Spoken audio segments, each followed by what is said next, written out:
So my question is, can I think therefore I am, this Western philosophical concept or theory, be explained through Indian philosophy, that is Advaita, using Maya to give examples, and can this topic made more simpler so that anyone who do not have knowledge about these concepts, he will take a first step towards understanding them? No, there is no way Vedant concurs with this. This is that I think, therefore I am. No, no. No way, no way, no way. I am, and I do not know who I am, therefore I think. That's what Vedant says. Do you get this? What does Descartes say? I think, therefore I am. What does Vedant say? I am, and I do not know who I am, therefore I think so much. That's the Vedantic realization. So these two concepts are totally separate. One is coming from realization, one is coming from thought.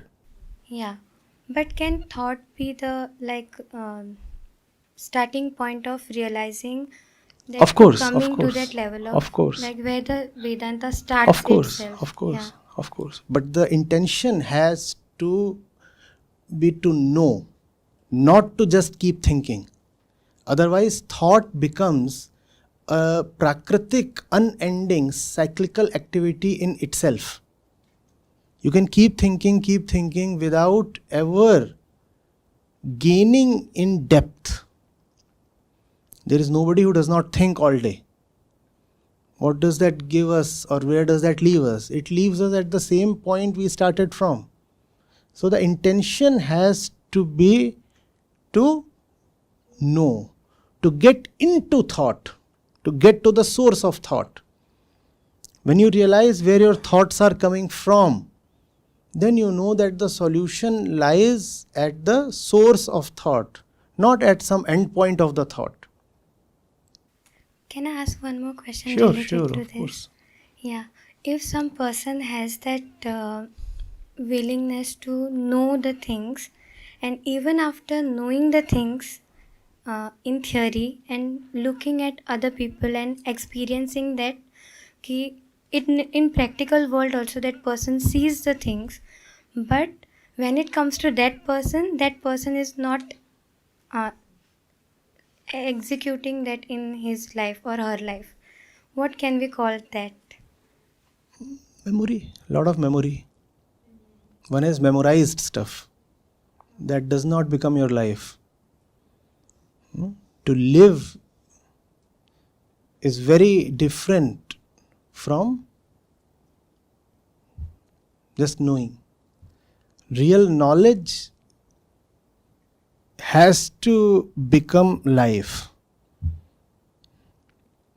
Knowing has to become being. And if knowing and being are separated, not one, then there is some kind of internal dishonesty or hypocrisy.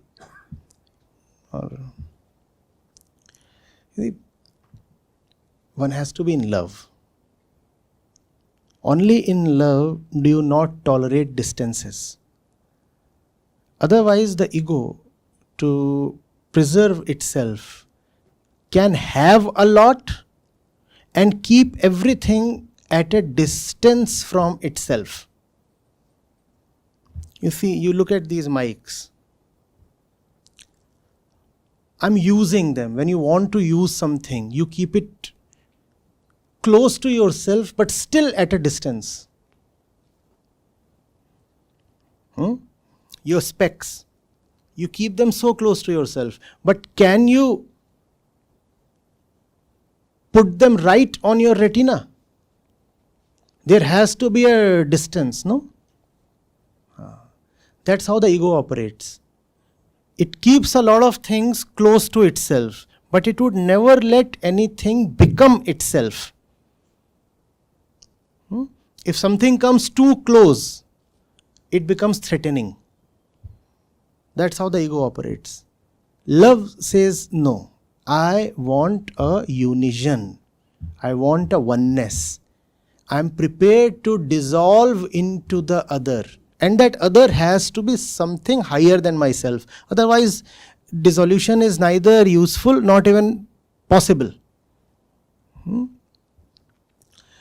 So when you don't have love, all that you have is some kind of greed for accumulation of information or knowledge. Then you can be knowledgeable and still very wretched. You can be a very knowledgeable sufferer. He knows everything and yet suffers of ignorance. The problem? Deficit of love. Only in love can the thing that you know come very, very intimate to your life. That's why those who have known have said that love comes before knowledge. You talked of Raman Maharshi. He used to quip that devotion is the mother of knowledge. Before you can realize something, there has to be love. If there is no love, even if I tell you something, you will keep it in your pocket, not in your heart. If you keep it in your pocket, it can't become your life. It can become on your life only if you let it penetrate your heart. For that, there has to be love.